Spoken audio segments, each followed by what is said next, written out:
ನೀನೇ ಸಾಕಿದ ಗಿಣಿ ನಿನ್ನನ್ನು ಹೊದ್ದಾಗಿ ಕುಕ್ಕಿತ್ತಲ್ಲೋ. ಮಾನಸ ಸರೋವರದ ಈ ಹಾಡು ಈಗ ಅಮೆರಿಕಕ್ಕೆ ಹೇಳಿ ಮಾಡಿಸಿದಂತಿದೆ. ಪಾಕಿಸ್ತಾನಕ್ಕೆ ಅಣ್ವಸ್ತ್ರ ಪಡೆಯಲು ಹೆಲ್ಪ್ ಮಾಡಿದ ವಿಶ್ವದ ದೊಡ್ಡಣ್ಣನಿಗೆ ಈಗ ಅದೇ ಪಾಕಿಸ್ತಾನ ಬಿಗ್ ಥ್ರೆಟ್ ಆಗಿದೆ. ಅಮೆರಿಕದ ನ್ಯಾಷನಲ್ ಇಂಟೆಲಿಜೆನ್ಸ್ ಡೈರೆಕ್ಟರ್ ತುಳಸಿ ಗಬ್ಬರ್ಡ್ ನೀಡಿರುವ ರಿಪೋರ್ಟ್ ಒಂದು ಈಗ ಅಮೆರಿಕದ ನಿದ್ದೆಗೆಡಿಸಿದೆ. ಅದರ ಪ್ರಕಾರ ಪಾಕಿಸ್ತಾನ ಈಗ ನೇರವಾಗಿ ಅಮೆರಿಕದ ನೆಲಕ್ಕೆ ಅಪ್ಪಳಿಸಬಲ್ಲ ನ್ಯೂಕ್ಲಿಯರ್ ಮಿಸೈಲ್ ಅನ್ನ ತಯಾರಿಸುತ್ತಿದೆಯಂತೆ. ಇಷ್ಟು ದಿನ ಪಾಕಿಸ್ತಾನವನ್ನ ತನ್ನ ಗುಡ್ ಬುಕ್ ನಲ್ಲಿ ಇಟ್ಟುಕೊಂಡಿದ್ದ ಅಮೆರಿಕ ಮೊದಲ ಬಾರಿಗೆ ಚೀನಾ, ರಷ್ಯಾ, ಉತ್ತರ ಕೊರಿಯಾ ಹಾಗೂ ಇರಾನ್ ಸಾಲಿಗೆ ಪಾಕಿಸ್ತಾನವನ್ನ ಸೇರಿಸಿದೆ. ಇದರ ಜೊತೆ ಇರಾನ್ ಮೇಲೆ ಯುದ್ಧ ಶುರು ಮಾಡಲು ಅಮೆರಿಕಕ್ಕೆ ಸೀರಿಯಸ್ ಎನಿಸುವ ಕಾರಣಗಳೇ ಇದ್ದಿಲ್ಲ ಎನ್ನುವುದು ಕೂಡ ತುಳಸಿ ಗಬ್ಬರ್ಡ್ ರಿಪೋರ್ಟ್ ನಿಂದ ಗೊತ್ತಾಗಿದೆ. ಇದರಿಂದ ಟ್ರಂಪ್ಗೆ ಮತ್ತೊಂದು ದೊಡ್ಡ ಹೊಡೆತ ಬಿದ್ದಂತಾಗಿದೆ. ಹಾಗಾದ್ರೆ ಏನಿದು ತುಳಸಿ ಗಬ್ಬರ್ಡ್ ನೀಡಿರುವ ಇಂಟೆಲ್ ವರದಿ?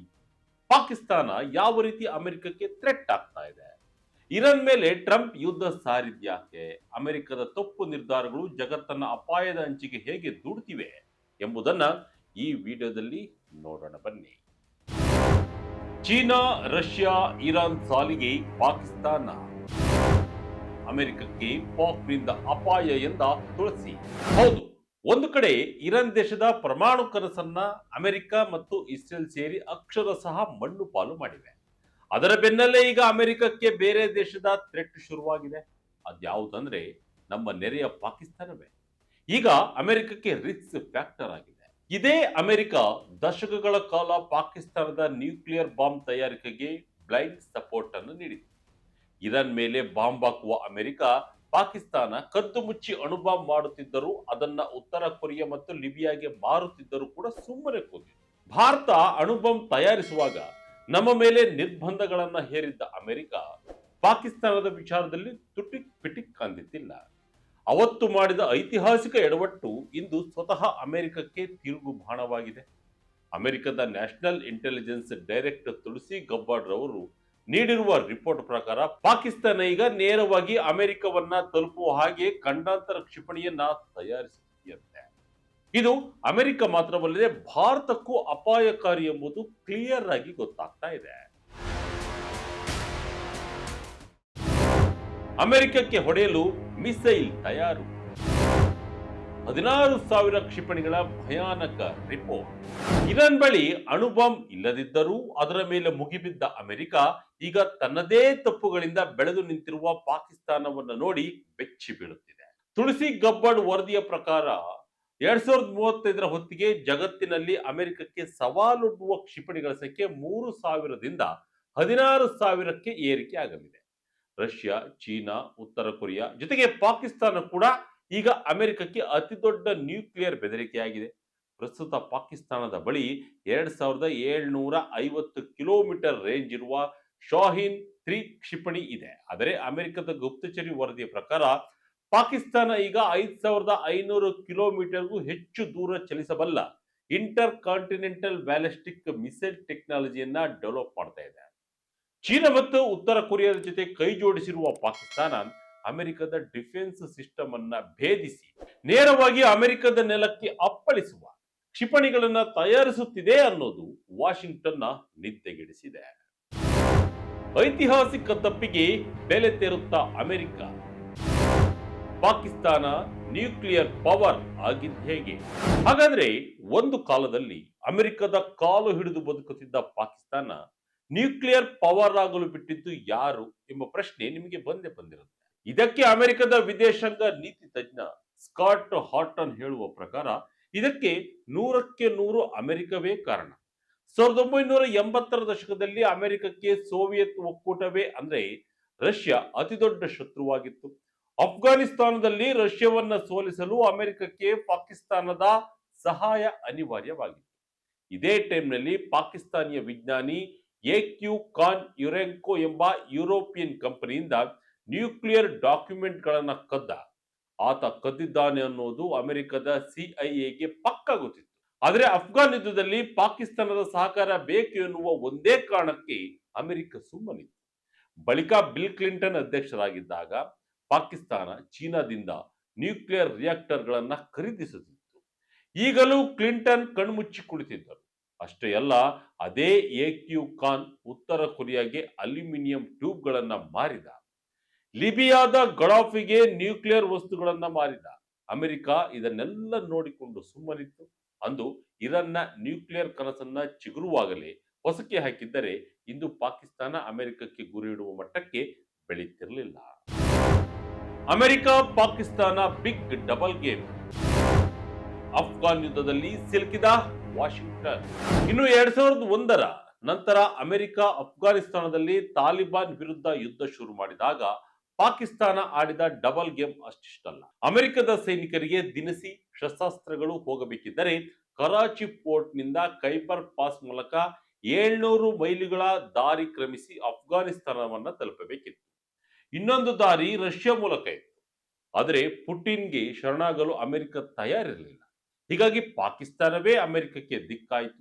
ಇದನ್ನೇ ಬಂಡವಾಳ ಮಾಡಿಕೊಂಡ ಪಾಕಿಸ್ತಾನ ಅಮೆರಿಕದಿಂದ ಬಿಲಿಯನ್ ಗಟ್ಟಲೆ ಡಾಲರ್ ಹಣ ಪಡೆಯುತ್ತಲೇ ಅತ್ತ ಅಫ್ಘಾನ್ ತಾಲಿಬಾನ್ಗಳಿಗೆ ತನ್ನ ನೆಲದಲ್ಲಿ ಆಶ್ರಯ ನೀಡಿತು. ಅಮೆರಿಕದ ವಿರುದ್ಧ ಹೋರಾಡಲು ಪಾಕಿಸ್ತಾನವೇ ತಾಲಿಬಾನ್ಗಳಿಗೆ ಶಸ್ತ್ರಾಸ್ತ್ರ ಒದಗಿಸುತ್ತಿತ್ತು. 2012ರಲ್ಲಿ ಪಾಕಿಸ್ತಾನಿ ಸೇನೆ ಅಫ್ಘಾನ್ ತಾಲಿಬಾನ್ಗಳಿಗೆ ಸಹಾಯ ಮಾಡ್ತಿದ್ದಾಗ ಸಿಟ್ಟಿಗೆದ್ದ ಅಮೆರಿಕ ಪಾಕಿಸ್ತಾನಿ ಸೈನಿಕರ ಮೇಲೆಯೇ ಅಪಾಚಿ ಹೆಲಿಕಾಪ್ಟರ್ ನಿಂದ ದಾಳಿ ಮಾಡಿ ಕೊಂದಿತ್ತು. ಆಗ ಪಾಕಿಸ್ತಾನ ಇಡೀ ಹೈವೇಯನ್ನೇ ಬ್ಲಾಕ್ ಮಾಡಿತ್ತು. ಅಮೆರಿಕ ಬೇರೆ ದಾರಿ ಇಲ್ಲದೆ ಪುಟಿನ್ ಬಳಿ ಭಿಕ್ಷೆ ಬೇಡಿ ರಷ್ಯಾ ಮೂಲಕ ತನ್ನ ಸೈನಿಕರಿಗೆ ಸಪ್ಲೈ ಮಾಡಬೇಕಾಗಿ ಬಂತು. ಪಾಕಿಸ್ತಾನದ ಮುಂದೆ ಅಮೆರಿಕ ಎಷ್ಟು ಅಸಹಾಯಕವಾಗಿತ್ತು ಅನ್ನೋದಕ್ಕೆ ಇದು ಗ್ರೇಟ್ ಎಕ್ಸಾಂಪಲ್. ಒಬಾಮಾ ಡ್ರೋನ್ ಯುದ್ಧದಿಂದಲೂ ರಿಸ್ಕ್. ಡೇಂಜರಸ್ ಐಎಸ್ಐಎಸ್ಕೆ ಹುಟ್ಟಿಗೆ ಅಮೆರಿಕ ಕಾರಣ. ವೀಕ್ಷಕರೇ, ಅಮೆರಿಕದ ಮತ್ತೊಂದು ದೊಡ್ಡ ತಪ್ಪು ನಡೆದಿದ್ದು ಬರಾಕ್ ಒಬಾಮಾ ಅವರ ಕಾಲದಲ್ಲಿ. 2009ರಲ್ಲಿ ಒಬಾಮಾ ಅಧ್ಯಕ್ಷರಾಗಿದ್ದಾಗ ಒಸಾಮಾ ಬಿನ್ ಲ್ಯಾಡೆನ್ನ 29 ಮಂದಿ ಅಲ್ ಖೈದಾ ಉಗ್ರರು ಪಾಕಿಸ್ತಾನದಲ್ಲಿ ಅಡಗಿದ್ರು. ಅವರನ್ನ ಹಿಡಿಯಲು ಒಬಾಮಾ ಡ್ರೋನ್ ದಾಳಿ ಶುರು ಮಾಡಿದ್ರು. ಈ ದಾಳಿಯಲ್ಲಿ ಸಾವಿರಾರು ಮುಗ್ಧ ಜನರು, ಮಕ್ಕಳು ಸತ್ತರು. ಕೇವಲ 30 ಜನರನ್ನ ಕೊಲ್ಲಲು ಪಾಕಿಸ್ತಾನದ ಅಂದಿನ ಪ್ರಧಾನಿ ನವಾಜ್ ಶರೀಫ್ ಜೊತೆ ಡೀಲ್ ಮಾಡಿದ ಒಬಾಮಾ ಪಾಕಿಸ್ತಾನದ ಒಳಗೆ ಸಿವಿಲ್ ವಾರ್ ಶುರುವಾಗುವಂತೆ ಮಾಡಿದರು. ಪಾಕಿಸ್ತಾನಿ ಸೇನೆ ತನ್ನದೇ ದೇಶದ ತೆಹ್ರೀಕ್ ತಾಲಿಬಾನ್ ಪಾಕಿಸ್ತಾನ ಮೇಲೆ ಯುದ್ಧ ಸಾರಿತು. ಸ್ವಾತ್ ವ್ಯಾಲಿಯಲ್ಲಿ ನಡೆದ ಈ ಯುದ್ಧದಲ್ಲಿ ಬರೋಬ್ಬರಿ 80,000 ಜನ ಮೃತಪಟ್ಟರು. ಲಕ್ಷಾಂತರ ಜನರು ನಿರಾಶ್ರಿತರಾದರು. ಹೀಗೆ ಜೀವ ಉಳಿಸಿಕೊಳ್ಳಲು ಪಾಕಿಸ್ತಾನದಿಂದ ಓಡಿ ಹೋದ ಟಿಟಿಪಿ ಉಗ್ರರು ಅಫ್ಘಾನಿಸ್ತಾನ ಸೇರಿಕೊಂಡರು. 2013ರ ಹೊತ್ತಿಗೆ ಇವರೇ ಕಪ್ಪು ಬಾವುಟ ಹಿಡಿದು ಇಸ್ಲಾಮಿಕ್ ಸ್ಟೇಟ್ಗೆ ಜೈಕಾರ ಹಾಕಿದ್ರು. ಈ ಮೂಲಕ ಜಗತ್ತಿನ ಅತ್ಯಂತ ಕ್ರೂರ ಉಗ್ರ ಸಂಘಟನೆಗೆ ಐಸಿಸ್ಗೆ ಹುಟ್ಟಿಕೊಂಡಿತು. ಅಮೆರಿಕದ ಡ್ರೋನ್ ದಾಳಿ ಮತ್ತು ಪಾಕಿಸ್ತಾನದ ಸೇನಾ ಕಾರ್ಯಾಚರಣೆಯೇ ಈ ರಾಕ್ಷಸ ಸಂಘಟನೆಯು ಜನ್ಮಕ್ಕೂ ಕೂಡ ಕಾರಣವಾಯಿತು. ಹೇಗೆ ಅಮೆರಿಕ ಮಾಡಿದ ಸಾಲು ಸಾಲು ತಪ್ಪುಗಳು ಜಗತ್ತಿನ ದೊಡ್ಡ ದೊಡ್ಡ ರಿಸ್ಕ್ ಗಳನ್ನು ತಂದಿವೆ, ಈಗ ಇರಾನ್ ವಿಚಾರದಲ್ಲೂ ಇದೇ ಆಗ್ತಿದೆ ಎನ್ನುತ್ತಾರೆ ತಜ್ಞರು. ಇರಾನ್ ನ್ಯೂಕ್ಲಿಯರ್ ಘಟಕಗಳೆಲ್ಲ ಉಡಿ. ಥ್ರೆಟ್ ಇಲ್ಲದಿದ್ದರೂ ಇರಾನ್ ಮೇಲೆ ಯುದ್ಧ ಯಾಕೆ? ಮೊದಲಿಗೆ ಅಮೆರಿಕ ಮತ್ತು ಇರಾನ್ ನಡುವೆ ಈಗ ಏನಾಗುತ್ತಿದೆ ಎಂಬುದನ್ನು ನೋಡೋಣ. ಅಮೆರಿಕದ ಅಧ್ಯಕ್ಷ ಡೊನಾಲ್ಡ್ ಟ್ರಂಪ್ ಆದೇಶದ ಮೇರೆಗೆ ಇಸ್ರೇಲ್ ಜೊತೆಗೂಡಿ ಅಮೆರಿಕ ಜೂನ್ 2025ರಲ್ಲಿ ಆಪರೇಷನ್ ಮಿಡ್ ನೈಟ್ ಹ್ಯಾಮರ್ ಕಾರ್ಯಾಚರಣೆ ನಡೆಸಿತು. ಆಗ ಇರಾನ್ನ ನ್ಯೂಕ್ಲಿಯರ್ ಪ್ರೋಗ್ರಾಂ ಸಂಪೂರ್ಣವಾಗಿ ನಾಶವಾಗಿತ್ತು. ಅದನ್ನು ಮತ್ತೆ ಅಭಿವೃದ್ಧಿಪಡಿಸಲು ಇರಾನ್ ಮುಂದಾಗಿದ್ದಿಲ್ಲ ಎಂದು ತುಳಸಿ ಗಬ್ಬರ್ಡ್ ರವರು ಸೆನೆಟ್ ಕಮಿಟಿಗೆ ನೀಡಿದ ರಿಪೋರ್ಟ್ನಲ್ಲಿದೆ. ಹೀಗಿದ್ದರೂ ಕೂಡ ಫೆಬ್ರವರಿ 28ರಂದು ಡೊನಾಲ್ಡ್ ಟ್ರಂಪ್ ಇರಾನ್ ಮೇಲೆ ಯುದ್ಧ ಸಾರಿದ್ದರು. ಇರಾನ್ ಕೆಲವೇ ವಾರಗಳಲ್ಲಿ ಅಣುಬಾಂಬ್ ತಯಾರಿಸುವ ಹಂತದಲ್ಲಿತ್ತು. ಅದು ಅಮೆರಿಕಕ್ಕೆ ತಕ್ಷಣದ ಥ್ರೆಟ್ ಆಗಿತ್ತು ಅನ್ನೋದು ಟ್ರಂಪ್ ವಾದ. ಈ ದಾಳಿಯಲ್ಲಿ ಇರಾನ್ನ ಸುಪ್ರೀಂ ಲೀಡರ್ ಅಲಿ ಖಮೇನಿ ಮತ್ತು ರಾಷ್ಟ್ರೀಯ ಭದ್ರತಾ ಮುಖ್ಯಸ್ಥ ಅಲಿ ಲಾರಿಜಾನಿ ಕೂಡ ಹತ್ಯೆಯಾಗಿದ್ದಾರೆ. ಆದರೆ ಈಗ ಅಮೆರಿಕದ ಇಂಟೆಲ್ ಸಂಸ್ಥೆಯೇ ಟ್ರಂಪ್ ವಾದಕ್ಕೆ ವ್ಯತಿರಿಕ್ತವಾಗಿ ರಿಪೋರ್ಟ್ ಕೊಟ್ಟಿರುವುದು ಕುತೂಹಲಕ್ಕೆ ಕಾರಣವಾಗಿದೆ. ಏನು ಥ್ರೆಟ್ ಇದ್ದಿಲ್ಲ ಅಂದಮೇಲೆ ಇರಾನ್ ಮೇಲೆ ಅಮೆರಿಕ ದಾಳಿ ನಡೆಸಿದ್ದಾದರೂ ಯಾಕೆ? ಬೆಂಜಮಿನ್ ನೇತನ್ಯಾಹು ಟ್ರಂಪ್ ದಾರಿಯನ್ನು ತಪ್ಪಿಸಿದರೆಂಬ ಮಾತುಗಳು ಕೂಡ ಕೇಳಿ ಬರುತ್ತಿವೆ. ಟ್ರಂಪ್ ಲಾಜಿಕ್ಗೆ ವ್ಯತಿರಿಕ್ತ ಇಂಟೆಲ್ ರಿಪೋರ್ಟ್. ಇರಾನ್ ವಿಚಾರದಲ್ಲಿಯೂ ತಪ್ಪು ಮಾಡ್ತಾ ಅಮೆರಿಕ. ಕೇವಲ ಅಮೆರಿಕದ ಇಂಟೆಲ್ ರಿಪೋರ್ಟ್ ಮಾತ್ರ ಟ್ರಂಪ್ ನಡೆಗೆ ವಿರುದ್ಧವಾಗಿಲ್ಲ. ಅದರ ಜೊತೆ ಟ್ರಂಪ್ ರವರ ಇರಾನ್ ವಾರ್ ಲಾಜಿಕ್ ಅನ್ನ ಅಮೆರಿಕದ ಒಳಗೆ ಅನೇಕರು ವಿರೋಧ ಮಾಡ್ತಾ ಇದ್ದಾರೆ. National counter terrorism centre director Joe Kent Iran ನಿಂದ ಅಮೆರಿಕಕ್ಕೆ ಯಾವುದೇ ತಕ್ಷಣದ ಅಪಾಯ ಇರಲಿಲ್ಲ. ಟ್ರಂಪ್ ಸುಮ್ಮನೆ ಯುದ್ಧ ಮಾಡ್ತಾ ಇದ್ದಾರೆ ಎಂದು ತಮ್ಮ ಸ್ಥಾನಕ್ಕೆ ರಾಜೀನಾಮೆ ಬಿಸಾಕಿದ್ದಾರೆ. ಅದಲ್ಲದೆ ನ್ಯೂಕ್ಲಿಯರ್ ವೆಪನ್ ತಯಾರಿಕೆಯಲ್ಲಿ ಇರಾನ್ ಎಲ್ಲೂ ಇದ್ದಿಲ್ಲ ಎಂದು ಅವರು ಹೇಳಿದ್ದಾರೆ. ಆದರೂ ಸಿಐಎ ಮುಖ್ಯಸ್ಥ ಜಾನ್ ರಾಟ್ ಕ್ಲಿಫ್ ರವರು ಟ್ರಂಪ್ ಬೆಂಬಲಕ್ಕೆ ನಿಂತಿದ್ದು ಇರಾನ್ ಮಾತುಕತೆ ಹೆಸರಿನಲ್ಲಿ ಮೋಸ ಮಾಡ್ತಾ ಇತ್ತು ಎಂದಿದ್ದಾರೆ. ಇದರ ಜೊತೆ ತುಳಸಿ ಗಬ್ಬಾರ್ಡ್ ಕೂಡ ಇರಾನ್ ಆಡಳಿತ ಈಗ ದುರ್ಬಲಗೊಂಡಿದ್ದರೂ ಮುಂದೊಂದು ದಿನ ಮತ್ತೆ ತನ್ನ ಮಿಸೈಲ್ ಅನ್ನ ಡ್ರೋನ್ ಶಕ್ತಿಯನ್ನ ಬೆಳೆಸಿಕೊಳ್ಳಲಿದೆ ಎಂದು ಅಮೆರಿಕಕ್ಕೆ ಎಚ್ಚರಿಕೆಯನ್ನು ನೀಡಿದ್ದಾರೆ. ಆದರೆ ಇರಾನ್ ವಿಚಾರದಲ್ಲಿ ಟ್ರಂಪ್ ತಪ್ಪು ಲೆಕ್ಕಾಚಾರ ಮಾಡಿರೋದು ಸ್ಪಷ್ಟವಾಗುತ್ತಿದ್ದು ಜಗತ್ತು ಪರಿಣಾಮವನ್ನ ಎದುರಿಸುತ್ತಿದೆ. ಇನ್ನು ಇದು ಇನ್ನೆಲ್ಲಿಗೆ ಹೋಗಿ ಮುಟ್ಟುತ್ತೋ ಕಾದ್ ನೋಡಬೇಕು.